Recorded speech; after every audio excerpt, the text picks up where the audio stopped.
जैसा कि आप सभी जानते हैं, सच की हमेशा जीत होती है और हमारी एक छोटी सी प्रयास आप तक बड़ी खबर पहुंचाती है। तो स्वागत करते हैं आप सभी का STS न्यूज चैनल पर। आगे बढ़ने से पहले आप इस वीडियो को लाइक और चैनल को सब्सक्राइब जरूर कर ले और साथ में बेल आइकन भी प्रेस कर ले। चलिए बढ़ते हैं खबरों की।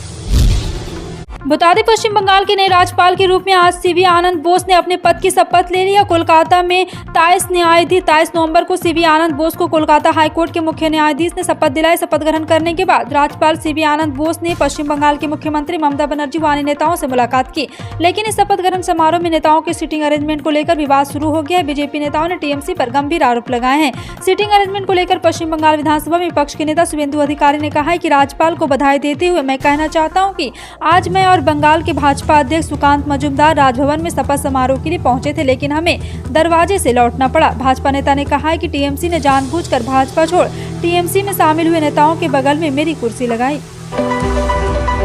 आर्थिक रूप से कमजोर वर्गों के लोगों को आर्थिक आधार पर यानी EWS आरक्षण फैसले पर सुप्रीम कोर्ट में पुनर्विचार याचिका दाखिल की गई है। मध्य प्रदेश कांग्रेस के नेता जया ठाकुर ने दाखिल में पुनर्विचार याचिका दाखिल की है। दरअसल 5 जजों की संविधान पीठ ने 3 बनाम 2 के बहुमत से EWS आरक्षण को संवैधानिक करार दिया था। सुप्रीम कोर्ट ने 7 नवम्बर को दिए अपने फैसले के जरिए आर्थिक रूप से कमजोर सवर्णों को मिल रहे आरक्षण को बरकरार रखा है। बता दें कि चीफ जस्टिस UU ललित के नेतृत्व में 5 जजों की संविधान पीठ ने इस मामले में सुनवाई की थी।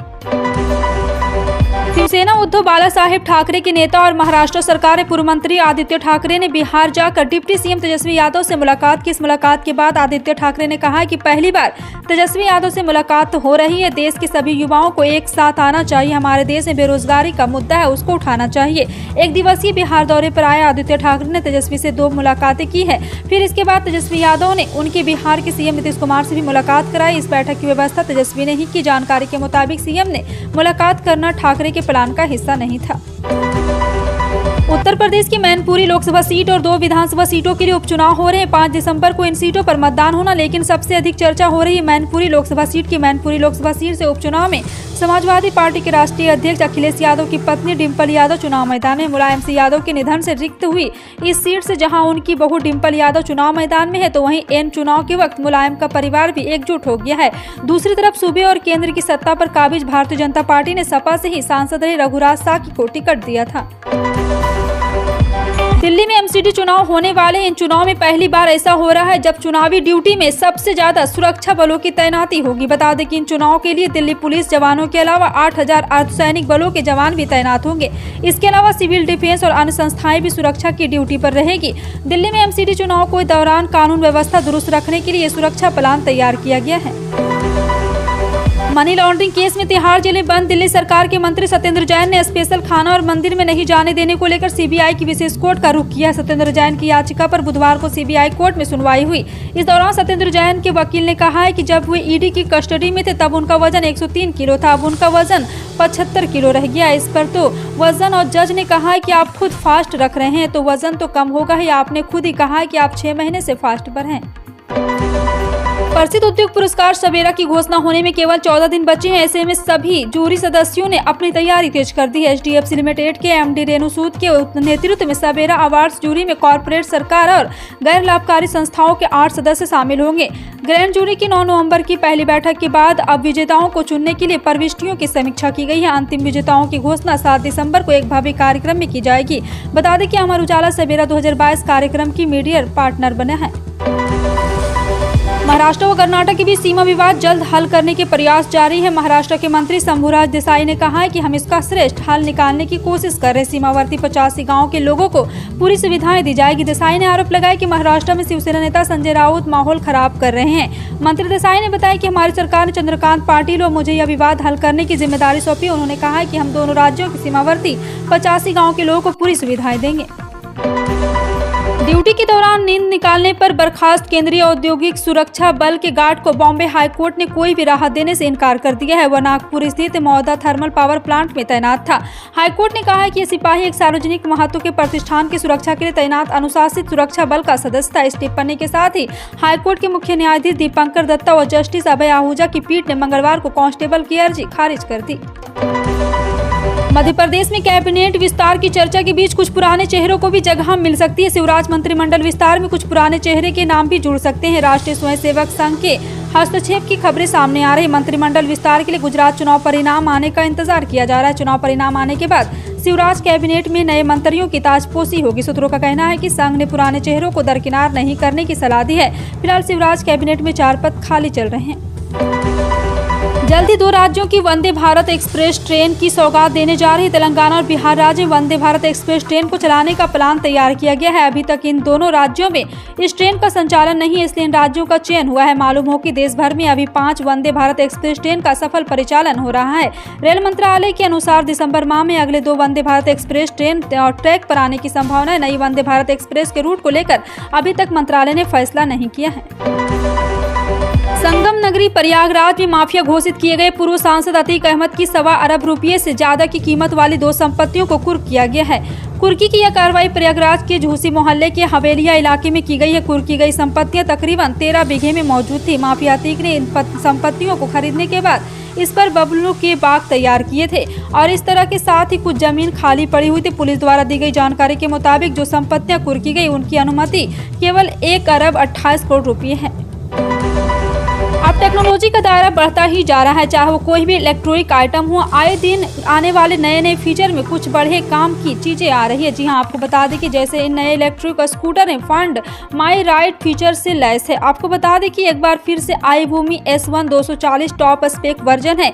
इस स्कूटर में 4.2 किलोवाट का ट्विन बैटरी पैक किया गया है। साथ ही इसमें 2.5 किलोवाट की इलेक्ट्रिक मोटर का प्रयोग किया गया है जो 33 PHP की पावर प्रोड्यूस करने की क्षमता रखती है। इसके अलावा साथ दूसरा 1.5 किलोवाट का दूसरा इलेक्ट्रिक मोटर भी दिया जाता है।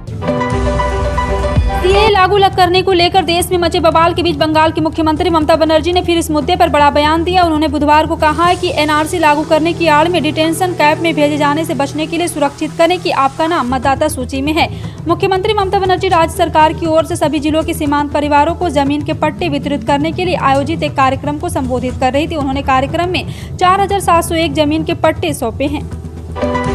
एलन मस्क ने ट्विटर को खरीदने के बाद इससे पहले सबसे बड़ी कंपनी बड़े स्तर पर छटनी की है। मीडिया रिपोर्ट की माने तो कंपनी के आधे कर्मचारियों को निकाल दिया गया। ट्विटर में कुल कर्मचारी 7500 थे, जिनमें से अब आधे कर्मचारी से बाहर का रास्ता दिखा गया। ट्विटर की छटनी शुरू हुआ सिलसिला सिर्फ वहीं तक नहीं रुका। इसके बाद मेटा, अमेजोन ने भी छटनी का फैसला लिया। इन कंपनियों के एक झटके में हजारों कर्मचारी को निकाल दिया गया और इसके अलावा गूगल भी अपने पैमाने पर छटनी करने जा रही है, जबकि HP इंक की भी 2025 तक कई कर्मचारी को निकालने की योजना है। प्रधानमंत्री नरेंद्र मोदी की सरकार के पहले कार्यकाल के दौरान सरकार ने देश भर के किसानों के लिए PM किसान सम्मान निधि योजना की शुरू की थी और आपको बता दें कि इस योजना के तहत सरकार किसानों के खाते में हर साल 6000 रुपये जमा करती है, जो कि 2-2 हजार रुपये की 3 किस्तों में प्रदान की जाती है। 2019 में शुरू हुई PM किसान योजना के तहत अब तक सरकार 12 किस्तें जारी कर चुकी है, लेकिन सरकार की जांच के सामने आया कि कई अयोग्य किसान भी इस योजना का लाभ उठा रहे, जिन्हें सरकार ने लिस्ट बाहर कर दिया और इनसे पूरी रकम की वसूली की जाएगी। उत्तराखंड में मदरसों के आधुनिकीकरण की राह में जल्द ही नए कदम उठाए जा रहे हैं, जहां मदरसों में शिक्षा हासिल करने वाले छात्रों के लिए ड्रेस कोड लागू किया जा रहा है। ऐसे में अब छात्र कुर्ता पैजामा पहनकर मदरसे में पढ़ने के लिए नहीं जा सकेंगे, क्योंकि प्रदेश में वक्फ बोर्ड के दायरे में आने वाले सभी 103 मदरसों में अगले साल से ड्रेस कोड लागू होगा। वहीं वक्फ बोर्ड के अध्यक्ष सादाब शम्स ने कहा है कि इसके लेकर प्रस्ताव तैयार किया जा रहा है, जहाँ इसे जल्द से जल्द लागू करने का प्रयास किया जाएगा। दरअसल प्रदेश के 103 मदरसों में ड्रेस कोड लागू किया जाएगा। इसके अलावा सभी मदरसों में NCERT की किताबें भी लागू की जाएगी। भारत में पिछले 24 घंटे के अंदर कोरोना के 360 नए मामले सामने आए। इस दौरान 5 लोगों की मौत हो गई। देश में कोरोना के कुल मामलों की संख्या बढ़कर 4,46,70,075 हो गई है। पिछले 24 घंटे में केरल में हुई 4 मौतों और हरियाणा में 1 मौत की रिपोर्ट सहित पिछले 24 घंटे में 5 लोगों की मौत हुई है। देश में कोरोना के चलते मरने वालों की संख्या बढ़कर 5,30,596 हो गई। इन आंकड़ों को आज सुबह 8 बजे अपडेट किया गया है। महाराष्ट्र सरकार ने नवंबर 2020 में श्रद्धा वालकर के लिखे गए एक पत्र पर पालघर पुलिस की निष्क्रियता के लिए जांच के आदेश दिए। श्रद्धा वालकर ने शिकायत पत्र में लिव इन पार्टनर अफ्ताब आमीन पूनावाला की मौत की धमकी का जिक्र किया था। उप मुख्यमंत्री देवेंद्र फडणवीस ने इस मामले में गंभीरता दिखाते हुए कहा है कि पत्र में बहुत गंभीर कंटेंट है, मामले में जांच की जरूरत है। उप मुख्यमंत्री देवेंद्र फडणवीस के पास राज्य के गृह विभाग की भी जिम्मेदारी है। फडणवीस ने कहा है कि किसी के दोष दिए बिना हमें सच्चाई जानने की जरूरत है। टीम इंडिया के स्टार ऑलराउंडर रविंद्र जडेजा घुटने की सर्जरी के चलते आईसीसी टी20 वर्ल्ड कप 2022 में नहीं खेल पाए थे। इसके बाद न्यूजीलैंड दौरे तक भी वह फिट होकर मैदान पर वापसी नहीं कर पाए। जडेजा को बांग्लादेश दौरे के लिए वनडे और टेस्ट स्क्वाड में तो चुना गया है, लेकिन अब खबरें आ रही कि जडेजा पूरी तरह से फिट नहीं हो पाए और बांग्लादेश दौरे पर टीम इंडिया के साथ नहीं जा पाएंगे। भारतीय क्रिकेट कंट्रोल बोर्ड ने एशिया कप 2022 और टी20 वर्ल्ड कप 2022 में टीम इंडिया के प्रदर्शन के बाद सिलेक्शन कमेटी को बर्खास्त कर दिया था। पहाड़ी राज्यों में हो रही लगातार बर्फबारी से मैदानी इलाकों में भी ठंड बढ़ गई है। मौसम विभाग ने बताया कि मध्य भारत के कई हिस्सों में मिनिमम टेम्परेचर 2 से 4 डिग्री सेल्सियस कम हो गया। वहीं पिछले 24 घंटे में दक्षिण तटीय आंध्र प्रदेश और आसपास के रायलसीमा में अलग अलग स्थानों पर भारी बारिश हुई। तमिलनाडु में अलग अलग स्थानों पर हल्की से मध्यम बारिश हुई। मौसम विभाग की चेतावनी है कि अगले 5 दिनों में उड़ीसा के तापमान में 5 डिग्री सेल्सियस तक कमी आएगी। फिलहाल आपका इन सभी खबरों पर क्या कहना है, कॉमेंट सेक्शन में टाइप करके जरूर बताएं। इसी तरह की पल पल की अपडेट जानने के लिए जुड़े रहें आप अपने NTS न्यूज चैनल से। मिलते हैं अगली बड़ी खबर में, तब तक के लिए जय हिंद।